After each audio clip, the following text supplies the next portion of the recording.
Can we talk about just the history of why do we do mass fluoride in water? Yeah. So in the early 1900s, there was a dentist in Colorado Springs who noticed that his patients' teeth, although mottled and they didn't look attractive, they were awfully strong and seemed very resilient to acid attacks, and they didn't have cavities. So he wondered why. His intentions were very good, I believe. He was just curious. And so he looked at the water supply in their city, and or town, I should say. It was a small town at that point, and it was very high in fluoride. And so this kind of spread. And not much research was done whatsoever before it was put in the water supply of Grand Rapids, Michigan in the 1940s. So there were never any long-term safety studies. And the one efficacy study that was done, it was abandoned. I think it was supposed to be 15 years, and it only went on for 5 or 7 years because they said, good enough, because they saw cavity rates going down. Okay, but they never looked at what this extremely electronegative, ion on the periodic table that reacts with other organ systems and et cetera does. So now flash forward, it was very controversial even then. That's what's really important to know. In fact, many dentists were concerned with it. Certainly endocrinologists, biochemists, anyone that understands this element and what it can do were concerned. So here we are, we're fluoridated. We are one of the last countries to fluoridate our water. Only 97% of the world, 97% of the world does not. Okay, so that's really important to know. And many countries were fluoridating, but they've since removed it or banned it. And so why is that? What is it really doing? So many of us have had concerns, as you mentioned. I like to share this story. I was trained as a traditional dentist, and I actually was super pro-fluoride. I used to say everyone needs it. Portland, Oregon, where I'm from, is not fluoridated. It was on the ballot in 2012. I was on the pro-fluoridation side. I was picketing, handing out buttons. There was like a saying, say F yeah. It was like F minus for fluoride. It's ridiculous. Little chemistry nerd. Yeah. Slogan. Totally. And I had a t-shirt. I mean, it's like, I have to be honest about this. Yeah. And so I remember sitting in a debate, the pro versus anti, and I don't like those terms, but just so you understand. And I was sitting there mad and fuming, kind of saying woo-woo caucus, like pointing at the people who had concerns with water fluoridation. And I was judging them and saying they're ruining public health. And I listened to the debate. I actually listened. And so many things came up I had never been exposed to. They do not teach us this in dental school. The concerns with neurocognition, with endocrine disruption, with gut health. What is it doing to the gut microbiome? Fluoride is extremely antimicrobial. Okay, so what is that doing? So I had to take a pause. And I mean, it was hard. And I went to my home, and I remember I just devoured NIH and PubMed and Google Scholar. And it doesn't take long to just read a couple studies to at least raise an eyebrow and say, what are we doing? Around this time too, they're teaching now in dental schools that fluoride works mostly topically, not systemically. So its impacts and effects are topical in nature. That means toothpaste, rinses, the varnishes at the office. We do not need to be ingesting it.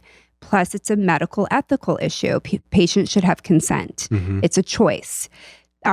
We are supposed to screen patients for their cavity risk to decide if they need fluoride or not. And clearly, we're not doing that by mass medicating people.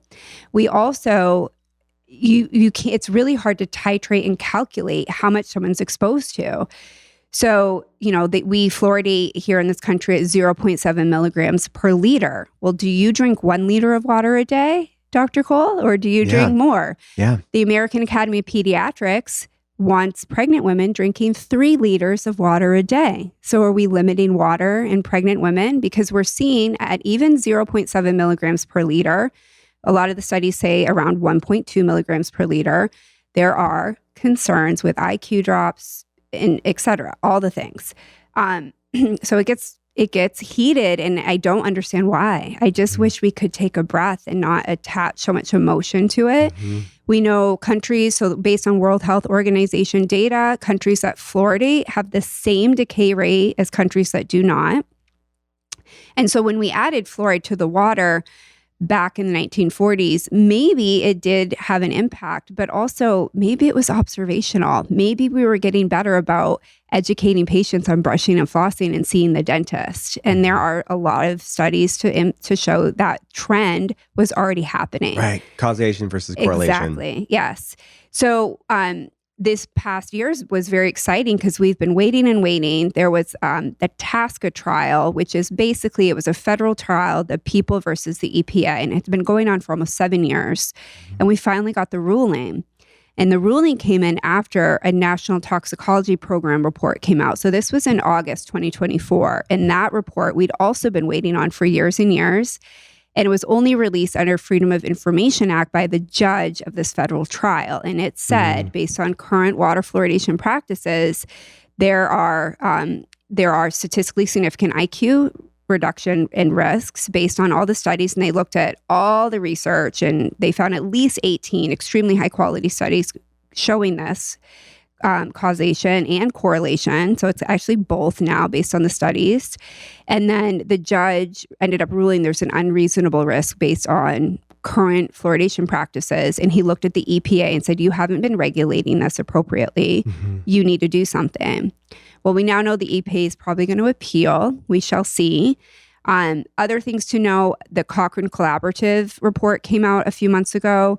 That is the gold standard of looking at medical research and data to say, is a medical system implementation protocol reasonable? So they looked at the data and said, oh, actually, water fluoridation doesn't work as well as we thought. You're going to see this number 20, it reduces cavities by 25%. That is inaccurate. That is not correct data. So the Cochrane Collaborative showed that water fluoridation only reduces cavities by 1/4 cavity per person.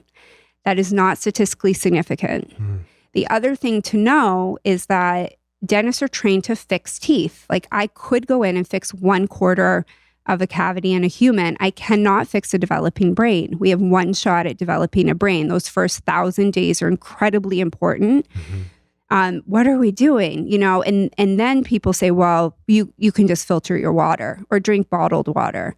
Many people can't afford that. Many people can't afford fancy reverse osmosis systems or bottled water.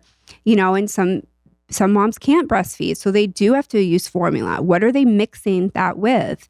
And that's the halo effect. How are we calculating our exposures? People don't realize there's also fluoride in pharmaceuticals. Many of our prescription meds have fluoride in them. Many of our ultra-processed foods have fluoride in them. Anything made at a factory with water probably has fluoride in it. They're not filtering this water. Right. You know, it is naturally found in teas and certain, you know, vegetables and fruit. So it's a cumulative effect that we can't calculate. And so what is the easiest thing to do? Just stop fluoridating the water. Allow patients the choice to use fluoride toothpaste if they want, and actually start talking about the real root cause issue, which is our food system. No one gets cavities from lack of fluoride. We're not fluoride deficient. I have plenty of patients in my practice who do not use it. I personally do not. Teeth are pristine because of our dietary choices. This is all about diet and how we're breathing and our microbiome. This isn't about a pharmaceutical agent being used to kind of mask the underlying issue. And I get the public health concern, and I think everyone has good intentions, but we have to stop relying on these Band-Aid approaches. We have to have these hard conversations.